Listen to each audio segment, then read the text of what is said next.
What if we told you that one of the world's most beloved singer-songwriters, a Grammy-winning British gentleman known for heartbreak ballads and stadium anthems, secretly holds a list ranking BTS members' solo songs?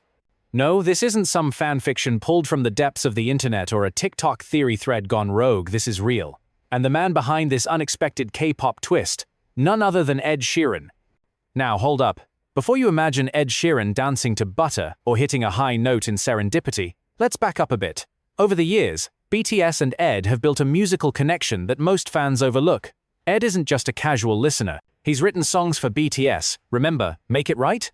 Praised their artistry in multiple interviews, and even once called their creativity refreshing in a world of pop copycats. But no one, literally no one expected Ed Sheeran to go this far, curating his personal list of the best solo songs by BTS members. And spoiler alert, his taste is wildly unpredictable. We're not talking mainstream fan-favorite rankings or Billboard statistics here. This is raw, emotional, vibe-based, musician-to-musician kind of love. Ed ranked these songs based not just on vocals or production, but on how they made him feel. Whether it's late-night headphone listening or late-tour hotel room vibes, each song left a specific impression on him. Some made him cry, others made him want to write immediately. Some reminded him of his own youth, while a few blew his mind with their genre-bending boldness. And that's where things get really exciting, because this list, it's not what you'd expect. For starters, the rankings completely defy ARMY assumptions. Fan-favorite tracks are nowhere to be found in the top 3. The ones that you thought would reign supreme barely make the cut. Instead, Ed gravitates toward lesser-known masterpieces, deep cuts, and moments where vulnerability took the front seat. And honestly, it says so much about him not just as a musician, but as someone who feels music with his whole being. What makes this even better? Ed gave a little background for each pick. Not just, I like the vibe kind of comments, but actual behind-the-scenes, reflections where he was when he first heard the song, why it stuck with him, and how it inspired or haunted him afterward. The guy even admits that some tracks made him rethink how pop should sound, and that's coming from someone who's written some of the most recognizable songs of the last decade. So get ready. This isn't just a countdown. This is a peek inside the musical mind of Ed Sheeran as he journeys through the solo catalog of BTS, one emotional gut punch and sonic surprise at a time. From heartfelt ballads to experimental bangers, from comforting lullabies to cinematic epics, this list has it all. Some of Ed's choices might frustrate you. Others will make you want to hit replay on songs you forgot existed. But one thing's for sure, by the end of this list, you'll never look at BTS solo songs the same way again. Ready to dive into Ed Sheeran's most favorite BTS solo songs ranked from great to absolute mind-blowing? Buckle up, grab your headphones, and prepare to be surprised. Let's start with number 7, and trust us, this one's already a curveball. Number 7, Still With You, Jungkook, a midnight confession in disguise. When Ed Sheeran first stumbled across Jungkook's Still With You, he wasn't in a studio. He wasn't scrolling Spotify. He was, in his own words, wandering through a fan edit rabbit hole. Yes, even global music legends fall into YouTube spirals, and Ed landed right in the middle of one featuring Jungkook's haunting solo, paired with rainy day aesthetics and black and white slow-motion clips. But what made him stop wasn't the visuals, it was the voice. That voice. This song was never officially released on an album, no grand promotion, no flashy music video, just a quiet, heartfelt SoundCloud drop from Jungkook during BTS Festa in 2020, a gift to fans in a year that felt like everything was falling apart. And yet, Ed Sheeran calls it one of the most emotionally pure tracks I've heard in the last decade. Coming from a guy whose bread and butter is emotional purity, that's saying something. Ed didn't know the context at first. He just heard a warm, breathy vocal floating over a jazz-infused instrumental that sounded like it was recorded in a room filled with secrets. Later, when he read the translated lyrics about waiting, longing, and the fear of being forgotten, he admitted he got chills. It reminded me of when I used to write songs before anyone cared, he said in an interview clip, when it was just me, a guitar, and a feeling too big to hold in. Let's break down why this song hit him so hard. First, the delivery. Jungkook doesn't belt, he whispers. He breathes between lines. It feels like a confession, not a performance.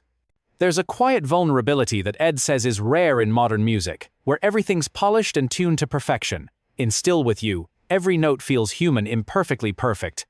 And Ed, who famously recorded vocals in bathrooms early in his career, respects that rawness. Second, the composition. It's not your typical K-pop ballad. There's no beat drop, no catchy hook. It's ambient, almost lo-fi jazz pop, with guitar picking and ambient synths melting together like a dream. Ed compared it to something you'd hear in a rainy coffee shop in Notting Hill at midnight. It's got that old soul energy, he said. Like something a 60-year-old jazz singer would write, not a guy in his 20s. But the real twist? Ed says, "Still With You," inspired him to pick up his acoustic guitar again after a long writing drought. He admitted that the intimacy of the song reminded him why he started writing in the first place. There's something about someone singing like they don't expect the world to hear them, that's when the magic happens, Ed said. And that's exactly what this track is. Not a commercial juggernaut, not a chart topper, just a quiet moment of truth from Jungkook to ARMY, and apparently, to Ed Sheeran too. Now, does Ed think this is the most technically impressive solo? Maybe not, but emotionally, it was unforgettable. He even said he wished the song had been released on vinyl so he could listen to it in his countryside cottage on rainy mornings. That's the kind of song this is, he smiled. You don't play it, you feel it. So, why number 7 and not higher? According to Ed, it's because the song feels like a secret. He loves it too much to overplay it. It's the kind of song you don't want the world to touch, he says. It belongs in a quiet corner of your heart. And just like that, Still With You becomes the kind of song you want to revisit tonight, alone, with the lights off, letting it wrap around you like a soft blanket of memory and longing. Ed saw the magic in that. And now, maybe, so do you. Now, if you thought this one was deep, wait till you hear Ed's pick for number 6 because this one shocked even armies. Number 6, Abyss, Jin, the song that broke Ed's silence. Ed Sheeran has penned songs about love, heartbreak, loss, and even addiction. But when he heard Abyss by Jin, something shifted. I remember just stopping everything I was doing, Ed said in a quiet interview clip. I sat there in my studio, headphones on, and suddenly I wasn't in London anymore. I was drowning with him. That's the kind of emotional punch Abyss delivers. And from Ed's perspective, it wasn't just a song, it was a confession laid bare. No filter, no sugarcoating. Just a man at the edge of himself, trying to find the strength to admit he was tired, lost, overwhelmed. Let's rewind for a second. When Jin released Abyss in December 2020, just hours before his birthday, it caught everyone off guard. BTS was at a global high. They'd just landed their first Grammy nomination. Life Goes On topped charts. The world saw BTS as unstoppable. But here was Jin, quietly uploading a song about depression, emptiness, and the fear of not being good enough. It hit different. It was raw, unfiltered. And Ed? He felt every second of it. Musically, Abyss is gentle, almost deceptively so. A soft acoustic guitar, ambient pads, minimal production, but that's exactly why it works. The space in the song mirrors the emotional void Jin is describing. Ed pointed this out specifically. The pauses, the space between words, it's like the song breathes with him. You can hear the hesitation, the doubt, the sadness. But it wasn't just the musicality that shook Ed, it was the lyrics, especially after reading the English translation. Lines like, "I feel like I'm floating alone in the deep sea," and "I want to let go, but I'm scared," echoed things Ed himself had felt during his own struggles with anxiety and creative burnout. He later admitted, "There are verses in that song that I wish I had written, not for the world, but for myself, just to get it out." And this wasn't just an abstract admiration. Abyss made Ed reflect on his own life, his silence on social media, his sudden retreat from the spotlight, his battles with being overwhelmed by expectations. It felt like Jin wrote it for people like me, people who smile publicly but are quietly falling apart inside. There's also something beautifully paradoxical about the song that Ed deeply respected. Jin, known as the worldwide handsome, the funny, confident one, showing us the complete opposite. No mask, no punchline, just truth. It takes courage to be honest like that in front of millions, Ed said, especially in an industry that celebrates perfection. Ed also revealed a lesser-known detail. He had a demo of a deeply personal song he'd written during lockdown, but he never released it. After hearing Abyss, I went back and finished it. I figured if Jin can be that brave, maybe I can too. And here's the kicker. Ed believes Abyss is underrated. Criminally. He said if this were a Western indie song, it would have been praised in every piece about vulnerability and artistry. It deserves to be on every Songs That Saved My Life playlist, he said. But it doesn't scream, it whispers, and you have to really listen to hear the pain. So why is it number 6 and not higher? Because, according to Ed, this isn't a song you rank, it's a song you remember, a song you carry with you when no one's watching, a song you replay at 3 a.m. When you're staring at the ceiling, asking the universe why you feel so tired even when you've done everything right. That's what Abyss is to Ed. Not a track, not a product, a mirror. And just like that, Ed made it clear. Jin isn't just the charming eldest member of BTS. He's a poet of pain, and Abyss is his masterpiece. Now, brace yourself because number 5 is a complete sonic curveball. It's chaotic, bold, and absolutely not what you'd expect Ed Sheeran to fall in love with. But he did, madly. Want to know why? Let's jump into it. Number 5. Daechwita, Agust D, Ed's guilty pleasure headbanger. Now this one, no one saw coming, not even die-hard armies. But Ed Sheeran doesn't care about expectations, and when it comes to Suga's alter ego Agust D and his explosive solo track, Daechwita, Ed's response was almost primal. The first time I heard it, I dropped my mug. Like actually dropped it, shattered on the floor. I didn't even care. Yep, Mr. Photograph Ed Sheeran is a Daechwita enthusiast. But once you understand why, it makes total sense. Let's rewind to May 2020. The world was in lockdown. People were baking bread, rewatching old sitcoms, and trying not to spiral. Then out of nowhere, Suga drops D2, his second mixtape under the name Agust D accompanied by Daechwita. A roaring, theatrical blend of traditional Korean military music, thundering trap beats, and unapologetic swagger. It wasn't a song, it was a declaration. And Ed? He felt it in his chest. According to Ed, what hooked him first wasn't the lyrics, it was the texture of the sound. There's this screeching traditional horn, what is it, Taepyeongso? Blended with this beastly beat, and I just went, what the hell is this genius? He described it as Game of Thrones meets 808 seconds, and joked that it made him want to run shirtless through the woods with a sword. That's the kind of adrenaline Daechwita delivers. But beneath the theatrics, what truly gripped Ed was Suga's duality in the song. As Agust D, Yoongi plays two roles in the video, the ruthless king and the rebellious commoner. The visual metaphor wasn't lost on Ed. It's like he's killing his own ego in public, which is the exact opposite of what most rappers do, he noted. It's brave, it's art, it's therapy with a beat. And then there's the lyrics. Aggressive, raw, unfiltered. From the very first, Daechwita, Daechwita, war cry, Suga drags listeners into a world of pain, pride, and ruthless honesty. Lines like, born a slave, but now a king, and I'm a king, I'm a boss, aren't just flexes, they're declarations of survival. Ed was stunned. He's not rapping to prove something. He's rapping because he already knows who he is.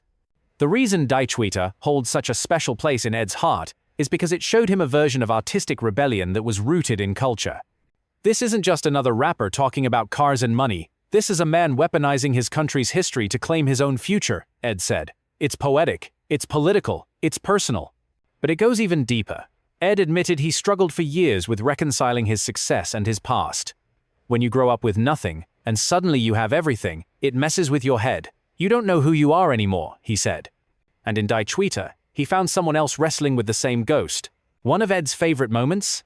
The sudden shift in flow halfway through the song. It's like he rips the mask off and says, "You thought that was intense. Watch this." That explosive gear change reminded Ed of Kanye's Yesu's era or Eminem's early battles, but with a distinctly Korean core. It's aggressive, but it's smart. It's theatrical, but it's honest. And let's not forget the visuals. That music video, a cinematic epic. It's Tarantino-level storytelling, Ed grinned. If I ever direct a music video, I'm hiring whoever did Daechwita. So why isn't this higher on the list? According to Ed, Daechwita is a song he adores with caution. He can't blast it casually, it's too intense. It demands your full attention. It's not background music, it's a ritual, he laughed. But one thing's for sure, Ed sees Agust D not just as a rapper, but as a visionary, someone who doesn't just perform, he confronts. And Daechwita? It's not just a song, it's a cinematic rebellion set to music. So far, we've seen confessionals and declarations, but Ed's number 4 pick? Oh, it's dangerously smooth, it's sleek, it's sophisticated. And it involves one BTS member whose voice Ed calls butter over violins. Curious, let's go. Number 4.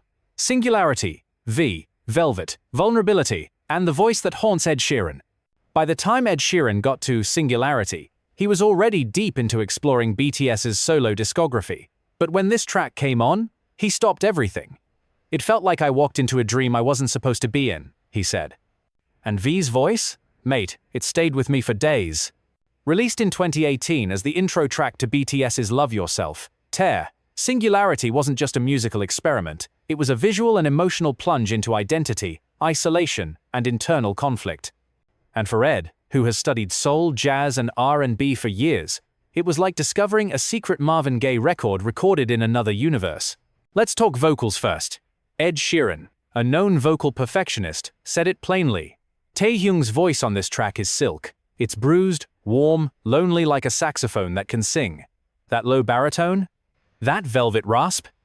That whisper of sadness at the edges? It was unlike anything Ed expected from K-pop. Most people expect shiny pop vocals, but this was a whisper in the dark. Ed revealed that Singularity came to him one night while he was on a long flight from Tokyo to London. It was around 2 a.m., cabin lights dimmed, headphones in. When the first note dropped, Ed described it as being pulled into a slow-motion memory. He played it on loop 6 times. I didn't even realize I was crying by the third repeat, he admitted. The song's musical arrangement is deceptively minimal. Jazzy guitar licks, echoey percussion, dreamy synths. But what caught Ed off guard was the space.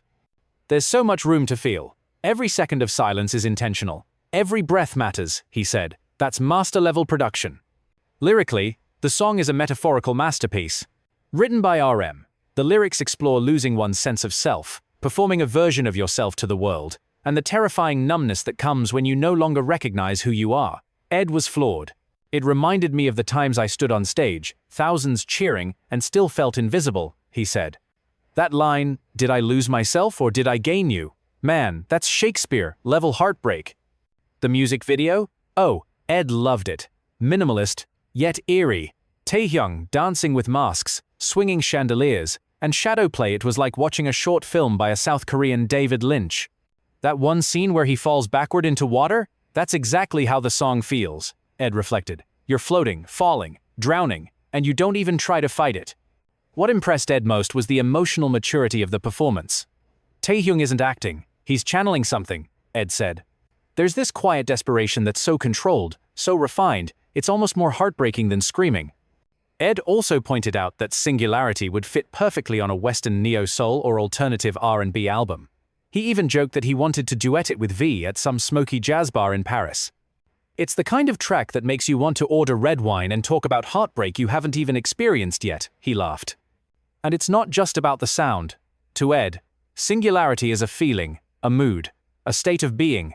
He compared it to James Blake's early work ethereal, aching, elegant. You don't listen to it, you dissolve into it. Why number 4? Because, as Ed put it, it's one of the most perfect songs I've heard from BTS, but it's also too emotionally potent for casual play. You need to be ready for it, he added. I think that's what makes it powerful. It waits for you to be vulnerable first. So far, we've had heartbreak, rage, confession, and seduction. But Ed's number 3 pick, it's pure healing, a warm breeze, a soft hand, and a message so simple, yet so profound, it made Ed stop writing for a week just to reflect. Get ready, it's about to get beautiful. Number 3, Promise Jimin, the song that made Ed Sheeran go silent for a week. It's not flashy, it doesn't have a thunderous beat or a glitzy music video. There's no stadium-filling chorus or EDM drop. But to Ed Sheeran, Promise by Jimin is what he calls the kind of song you whisper to someone you love at 2 a.m., when the world is quiet and the truth is too big to say out loud. When Ed first heard Promise, he was in his countryside studio, scrolling through what he called a late-night rabbit hole of soul. A fan had sent him the link after he tweeted about needing calming music. He clicked without thinking much. The next 3 minutes changed his mood, changed his entire week. From the very first strum of the guitar, Promise feels like someone sitting next to you. The melody doesn't try to impress, it tries to understand. And then comes Jimin's voice, soft, breathy, almost shy. Ed said it immediately reminded him of early Damien Rice, emotionally bare, almost too intimate. He's not singing to a crowd, Ed whispered, he's singing to someone. Written by Jimin himself, Promise was his way of processing the silent struggles he went through in 2018. He revealed that he had been grappling with self-blame, exhaustion, and internal anxiety. But instead of writing a sad song, he gave us a healing one, a hand reaching out, a quiet comfort. Ed was floored by that artistic choice. Most artists, myself included, tend to lean into sadness when we're hurting. But Jimin gave us hope, he explained. That line, "Don't be hurt anymore," it sounds so simple, but coming from someone who's hurting himself, that's powerful. Musically, the song is minimalist, just acoustic guitar, gentle harmonies, and a few atmospheric touches, but that's exactly what Ed adored. It's not trying to be a hit, it's trying to be honest, and that's rare, he said. He even called it a masterclass in restraint, the kind of songwriting that doesn't shout, but stays. One of the most touching things Ed revealed, after hearing Promise, he cancelled his next writing session. He just Saturday thought, journaled. I didn't want to create anything. I just wanted to feel for a while, he said. That song felt like a conversation I'd been avoiding with myself. Lyrically, Promise is both a confession and a wish. Jimin tells the listener and himself that it's okay to be fragile. It's okay to feel lost, but he promises to try, to hold on, to move forward. Ed compared it to a lullaby for adults. It's not childish or naive, he said, it's realistic, gentle, and maybe that's what makes it even more moving. Ed also mentioned that Promise had a therapeutic effect on him. During tough times, he found himself looping it not just for comfort, but for clarity. There's something about the tempo, the way the melody climbs and falls. It lets you breathe. It tells you, without words, you're not alone. But here's the most beautiful part. Ed believes Promise is the kind of song that doesn't age. He said, 10 years from now, people will rediscover it, and it will still feel brand new because sincerity never goes out of style. He even joked that if he ever needed to write a goodbye letter to the world, he'd want Promise playing in the background. It just gets it, you know? It understands the quiet places inside us. So why isn't it number one? Ed explained. Because this song is like a whisper, and whispers are sacred. You don't shout about them, you hold them close. And with that, Promise becomes more than just a fan favorite. It becomes a reminder, a warm light in the cold, a song that says, we're going to be okay, I promise. But now, we're heading into legendary territory, because number two, it's the one solo song that Ed Sheeran says literally broke every rule of pop and still worked flawlessly. You might think you know what it is, but trust us, you don't. Ready for the most unexpected love letter Ed ever wrote to a BTS solo track? Let's dive into number two. Number 2. Euphoria, Jungkook, the sonic sunrise that blew Ed's mind. Ed Sheeran has written some of the most uplifting anthems of the last decade, Castle on the Hill, Thinking Out Loud. Perfect. So when he says a song by another artist made him feel hope in its purest form, you pay attention. And according to Ed, no BTS solo track embodies that more than Euphoria by Jungkook. In his words, it's not a song, it's an awakening. Let's set the stage. When Euphoria dropped in 2018 as part of BTS's Love Yourself, answer, fans instantly connected with its bright energy and cinematic feel. But Ed, he went a level deeper. I remember where I was exactly, he recalled. I was in LA, just finished recording a ballad, and someone from the studio played this track. Within 10 seconds, I had goosebumps. Why? Because Euphoria is more than just sonic perfection. It's a feeling, a soaring, hands in the air, tear in your eye, smile on your face feeling. And for Ed, who's obsessed with moments of lift in music, this was one of the finest examples he'd ever heard. There's a moment in that chorus, he said, where everything just lifts, not just musically but emotionally, spiritually. It's pure euphoria, literally. Let's break it down. The song starts gently, soft synths, ambient textures, almost dreamlike. Then comes Jungkook's voice, clear, warm, glowing. Ed described it as sunlight through a frosted window. The control in Jungkook's falsetto, the way he builds emotion without ever overpowering the melody, it stunned Ed. That kind of vocal maturity at his age? That's rare. It's instinctive, not taught. The production, done by DJ Swivel, is lush and layered, but never crowded. There's space to feel. Ed likened it to Coldplay's Paradise or Sigur Ros's *Hopipola, songs that build a world and invite you to step inside. It's like a sunrise, Ed said. It starts with a whisper, then by the end, you're flying.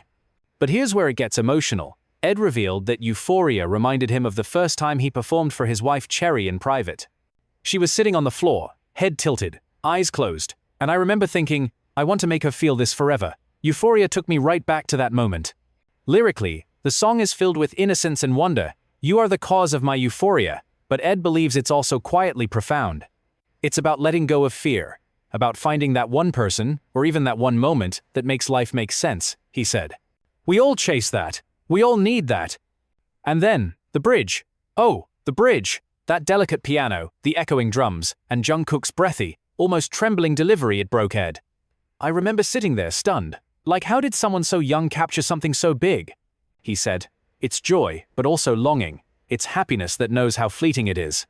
But it wasn't just the sound. Ed was floored by the narrative. Euphoria was tied to the BTS universe storyline, symbolizing hope, alternate timelines, and the desire to save the people you love. I'm a sucker for songs that tell stories, and this one? It tells 10 stories at once, he smiled. Ed even confessed that Euphoria influenced how he wrote his next few songs. I realized I was holding back, trying too hard to sound clever, when really I just needed to say something beautiful and let it fly, he said. Jungkook reminded me of that. So why number 2 and not number 1? Ed had a poetic answer. Because this song is the sunrise, but the number 1, that's the stars you see before dawn, and that darkness that aches stayed with me longer. Still, Euphoria remains a personal anthem for Ed. He called it his reset button, a song he plays before interviews, before flights, before big moments. It reminds me to feel, to breathe, to live, he said. So here we are. We've danced, cried, raged, and healed. But now, we're about to hit number 1 Ed Sheeran's most favorite BTS solo song. A track that he says changed his understanding of emotional songwriting forever. A song he still can't listen to without feeling shaken. Get ready. The final reveal is going to hit different. Number 1. Epiphany, Jin, the song that made Ed Sheeran rebuild his soul. This is it, the top of Ed Sheeran's list, the one BTS solo track that didn't just move him, it transformed him. And no, it's not the trendiest song, nor the most streamed. But for Ed Sheeran, Epiphany by Jin is the defining masterpiece in BTS's solo universe. In his words, this is the kind of song that doesn't just stay in your playlist, it stays in your life. So, what is Epiphany? At first glance, it's a piano ballad, a soft, soaring anthem wrapped in orchestral elegance. But underneath? It's an emotional earthquake, one that speaks to something most of us are too afraid to say out loud. I need to love myself. Ed first heard Epiphany late one night in 2019, after a draining recording session. A friend had sent him the Love Yourself Answer album saying, "There's one track I think you'll understand too well." Ed didn't expect much. He knew BTS had written Make It Right, had respect for them. But when Epiphany started playing, he froze. The intro alone, Ed recalls, with that soft, nostalgic piano was like walking into a room where your past self is waiting to talk to you. Then Jin's voice came in, controlled, tender, and broken in the most beautiful way. The first lyric hit him like a whisper across a canyon. It's strange. I always had everything, and Ed just sat there, listening, feeling, remembering every moment he ever felt lost, despite being surrounded by success. Let's talk about that voice. Jin's vocal tone in Epiphany is unlike anything Ed had heard from him before. Rich, crystalline, with a weight behind every note. Ed described it as the sound of someone on the edge, but choosing to step back, not fall. There's pain, but also clarity, vulnerability, but also power. It's a voice that carries silence inside it, Ed said, and that's what made me crumble. The chorus? A revelation. I'm the one I should love in this world. It's not catchy in the commercial sense, but Ed argues it's one of the most important choruses written in pop music in the last 10 years. Because it dares to say what people avoid. Not I miss you, not I need you, but I need myself. That's bold. That's healing. Ed revealed that the first time he heard the song, he cried. Not sobbed. Just let tears fall quietly. There was no performance to it. I wasn't trying to be emotional. My body just reacted, he said. The instrumentation in Epiphany is pure elegance. Swelling strings, simple chords, gentle percussion. But it's that stillness in the production that Ed praised most. You could ruin this song with overproduction, but they let it breathe. Let it ache, he said. That takes confidence. That's knowing the emotion is the hook, not the beat. But more than the sound, it was the message that shook Ed. You've got to understand, he said. I've spent most of my adult life being told I was enough by fans, awards, headlines. But I never told it to myself. Not once. Epiphany made me realize I needed to.